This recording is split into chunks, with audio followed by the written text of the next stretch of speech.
د بېنظیرې د روپو پر اغستو کې ځینې کسانو ته مسله راځي، ځینې راغستې دي، په راتلونکي وخت کې به هغو ته قسط نه میلاویږي. نور اهم معلومات دي چې هغه هم زه ستاسو سره په دې ویډیو کې شیر کوم.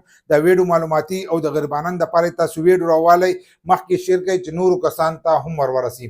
دې ځل چې کوم ډیجیټل ویلیټ اکاونټ دی نو په هغې کې زیاتر کسانو ته مسله راځي، ځینې کسانو ته ان اکټیو راځي. نو ان اکټیو دی چې هغوی زموږ اکاونټ چې دی دا به کله اکټیو کېږي.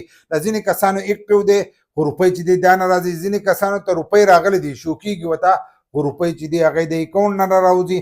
نو دغه شانتې قسمه قسم مسلې چې دي دا ځینې کسان ته راځي او ځینې کسان په 8171 باندې خپل سټیټس ګوري نو هغو ته سټیټس چې دی هلته کې چینج راځي. د دې نه مخکې چې دی هغه به ورته بدل راتلو، اوس چې دی هغه چینج هغو ته راځي. نو کومو کسانو ته چې سټیټس چینج شوی دی نو په دې کې ما تاسو ته ویلي چې 80% زنانه چې دي هغې د دې پروګرام نه ایستلي دي. د کومو کسانو سټیټس چې چینج دی داسې نه د دې پروګرام نه ایستلي دي.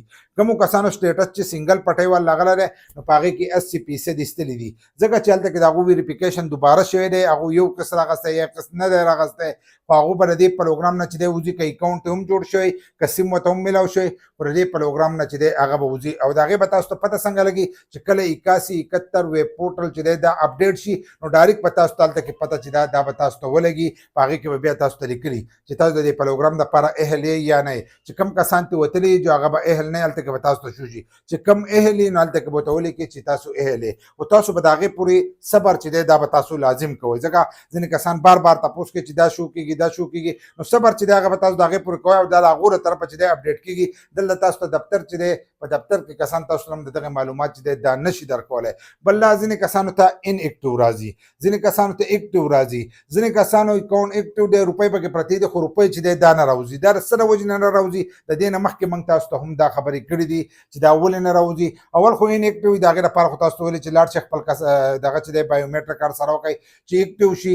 په هغې کې هم ځینې کسانو ته لیکلي چې بایومیټریک کارډ سره ستاسو شوي، چې دغه ستاسو شوي دي تاسو بس صبر چې دی دا به کوئ. کومو کسانو چې سیم نه یې راغستی هغه به یوه میاشت صبر کوي، یوه میاشت وروسته چې دی هغو ته به دغه راشي تاسو بیا ګوته لګولی شئ خپل بایومیټریک کولی شئ، ستاسو اکاونټ چې دی دا به هم کولی شي. خو کوم کسان چې دا خبره کوي چې زموږ اکاونټ ته روپۍ چې دی دا نه راځي یا روپۍ چې دی دا راغلی دي نو هغه اوس وایي د هغو له طرفه چې کومه خبره راغله دا خبره کوي هغه وایي چې موږ ستاسو ډیټا چې دا بینکونو ته لیږلو، ډیټا چې دا بینکونو ته نه ده تللې چې دغه ډیټا ټول ورولګلی شي چې هغو ته پته ولګي چې دا د BISP سره دا کسان یو ځای دي او په دې سیم باندې د هغوی اکاونټ د هغې جوړ دی نو بیا به ستاسو اکاونټ ته دغه روپۍ چې دي دا به راشي. نو ډیټا لیږلی کېږي په هغې کې هم ټایم تېرېږي. بل لا چې د بینک او د BISP د طرفه چې دی د هغو د دواړو د طرفه اوس دا دوه دي، مخکې به یو طرف نه و BISP د طرفه نو هغه مسله چې دا به ووتله. نو اوس د بینک د طرفه په کوم مسله ده نو د دغې د وجې نه ستاسو روپۍ چې دی دا لیټ شوي دي. بل لاره کومو کسانو چې ما تاسو ته د ویریفیکیشن په باره کې وي، ویریفیکیشن هم دغه ده چې د هغو د نادرانه ډیټا چې د هغه راغستی کېږي، دغه شانتې د نورو ځایونو نه ډیټا راغستی کېږي، د ډېرو ځایونو نه چې دی محکمو نه ډیټا راغستی کېږي نو د هغې نه وروسته به د هغو ویریفیکیشن کېږي او د هغو سټیټس چې دی هغو ته به بیا شو کېږي. نو تاسو به صبر چې دی دا به کوئ، د صبر نه وروسته به تاسو ته دغه روپۍ میلاویږي او ستاسو روپۍ به دا نه ضایع کېږي، تاسو ته په راتلونکي قسط کې چې دی ستاسو روپۍ به تاسو ته میلاویږي.